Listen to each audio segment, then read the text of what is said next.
अधोहस्ताक्षरी को एवं DIG CRPF साहब को ये लगातार सूचनाएं मिल रही थी कि विगत कई दिनों से नक्सलियों का जमावड़ा एवं मूवमेंट जो है डुमरिया, बाके बाज़ार और इस एरिया में लगातार हो रहा है और ये किसी बड़ी घटना को अंजाम देने की फिराक में है।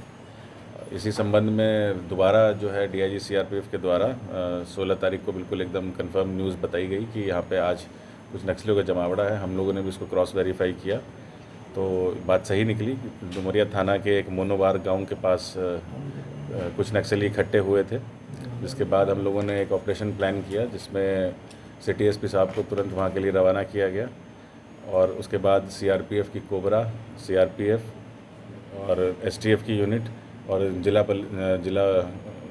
पुलिस के लोग उसमें शामिल किए गए। उसमें बाद में जब हम लोगों को पता चला कि मोनोबार गांव में के आउटस्कर्ट्स में 2 घर थे, उन घरों में सूचना मिली थी, हम लोगों ने उसकी घेराबंदी कराई और घेराबंदी कराने के बाद उसमें एकदम से अचानक से बर्स्ट फायर चालू हो गए। जैसे उन लोगों को आभास हुआ कि हम लोग घिर गए हैं तो बर्स्ट फायर चालू कर दिया। इसी के बाद जो हम लोगों का जो दल के प्रभारी थे उनसे लगातार हम लोग संपर्क में थे और उनसे हम सिटी एसपी साहब खुद आउटर कॉर्डन में थे।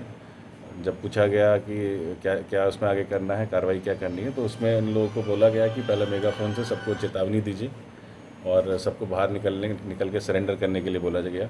परंतु लगातार फायरिंग होती जा रही थी। लगभग ये जो इनकाउंटर था लगभग 35 से 40 मिनट के आसपास ये पूरा चला था और लगातार इसमें फायरिंग हुई, बहुत सारे क्रॉस फायर हुए और हम लोगों की तरफ से भी हम जिला पुलिस, सीआरपीएफ, कोबरा, एसटीएफ सब लोगों को मिला के लगभग 250 राउंड के आसपास इधर से फायर हुई और तकरीबन उतनी ही राउंड की गोलियां उस तरफ से चलाई गई थी। अभी राउंड्स में अभी जो है हम लोगों की गिनतियाँ जो हो रही हैं, इसमें एक चीज़ बड़ी अच्छी थी कि हम लोगों ने जैसी फायरिंग शुरू हुई सब लोगों ने कवर ले लिया, क्योंकि सुरक्षा बलों की जो ट्रेनिंग होती है वो यहाँ पे उनके रहती है कि तुरंत सुरक्षित एक आड़ ले लें। आड़ लेने के बाद उसमें जवाबी फायरिंग की गई। जब ये फायरिंग धीरे धीरे करके जब रुक गई तो तब जब घटनास्थल पर देखा गया तो 4 नक्सली जो थे उनकी वो डेड बॉडी हथियार के साथ वहाँ पे बरामद हुई, जिसमें से एक शिव पूजन यादव है, पेशर रामाशीष यादव, ये तेंदुई थाना डिबरा जिला औरंगाबाद के रहने वाला है। ये सब जोनल कमांडर रैंक का था, जिस पे 50,000 का बिहार से इनाम है और 5 लाख का झारखंड से इनाम है। एक अमरेश सिंह भोक्ता उर्फ टुनटुन, ये कोठिलवा थाना बाका बाजार लुटवा का रहने वाला है, ये जोनल कमांडर था। एक उदय पासवान, ये कुटुम्बा जिला औरंगाबाद के रहने वाला। एक सीता भुइयाँ, इस पर 5 लाख का रिवॉर्ड झारखंड से था। इसमें कोबरा की टीम, सीआरपीएफ की, एसटीएफ की टीम और जिला पुलिस से लोग कर्मी शामिल रहे, जिसमें सिटी एसपी साहब, एएसपी अभियान साहब, गया के सब इंस्पेक्टर ददन और 2IC cobra Manish, DC Mukesh Sevariya, AC Anil, inspector Vijay Kumar एवं अन्य कोबरा टीम के सदस्य जो थे वो लोग इसमें सराहनीय रहे हैं। इसमें मेरी तरफ से भी सबको प्रशस्ति पत्र एवं जिनको रिवॉर्ड दे सकते हैं उनको रिवॉर्ड दिया जाएगा और आईजी साहब ने भी की तरफ से भी इसमें रिवॉर्ड दिया जाएगा। इसमें काफ़ी भारी संख्या में हम लोगों को हथियार व अलग चीज़ें बरामद हुई हैं, जिसमें 2 AK-47 हैं बिल्कुल चालू हालत में, स्वचालित हथियार के। उसमें एक HK-33, ये हैकलन एंड कोच 33 एक है, ये जर्मन मेड रहती है।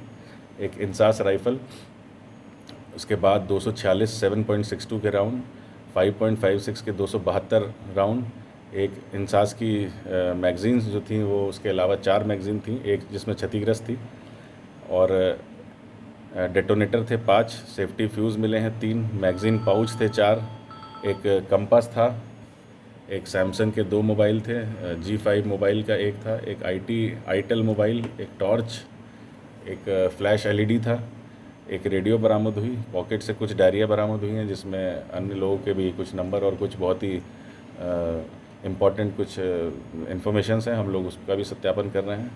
फ्लैश LED और लगभग 995 रुपये।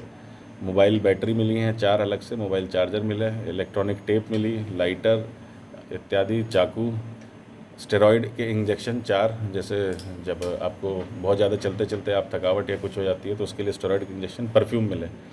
इनका बहुत ही वृहद पैमाने पे इन लोगों का आपराधिक इतिहास रहा है। जैसे कि शिव पूजन यादव पे लगभग 18 केस जो हैं, ये मदनपुर, ढिबरा, देव, कुटुम्बा, नबीनगर, औरंगाबाद ज़िले के हैं। अमरेश सिंह भोक्ता पे भी मदनपुर के केस टोटल लगभग 11 केस हैं। इसमें उदय पासवान है, उस पर भी लगभग 8 केस हैं। एक सुनीता भुइयाँ हैं, उस पर भी लगभग 11 केस हैं। इनका हम लोगों ने विधिवत जो प्रक्रिया होती है दंडाधिकारी के समक्ष इसका इंक्वेस्ट मजिस्ट्रियल इंक्वायरी इसकी कराई जा रही है और वीडियोग्राफी के साथ इसका मेडिकल बोर्ड में इनका जो पोस्टमार्टम होता है वो कराया जा रहा है। घर वालों को इनकी सूचित कर दिया गया है। सभी के घर वाले लगभग आ गए हैं। पोस्टमार्टम के बाद विधिवत तरीके से उन सबको उनकी बॉडी सुपुर्द कर दी जाएगी और ये काफ़ी अच्छा काम रहा है। इससे काफ़ी मनोबल सुरक्षा बलों का एवं जिला पुलिस का बढ़ा है। इसमें जो भी कर्मी इसमें शामिल रहे हैं हम लोग उनका सबको सम्मानित भी करेंगे और साथ में सबको कैश रिवॉर्ड्स भी हम लोग यहाँ से देंगे। इनाम की राशि इनाम की राशि है मेरी तरफ से इनाम की राशि हाँ वो मिलेगी 5 लाख रुपए। जैसे झारखंड से हैं 5 लाख, 2 लोगों के 5-5 लाख रुपए, 50,000 बिहार सरकार की तरफ से है। इसके लिए अलग से एक चिट्ठी जाएगी, वहाँ से होके सबके लिए आएगा।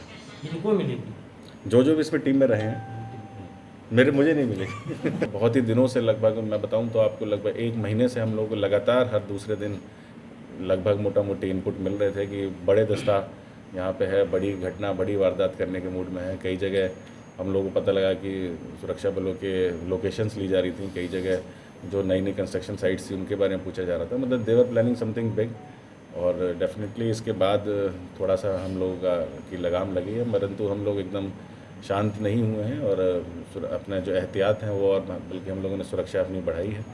सभी लोगों को अलर्ट पे रखा गया है और किसी भी परिस्थिति से निपटने के लिए सबको तैयार रहने के लिए बोला गया है।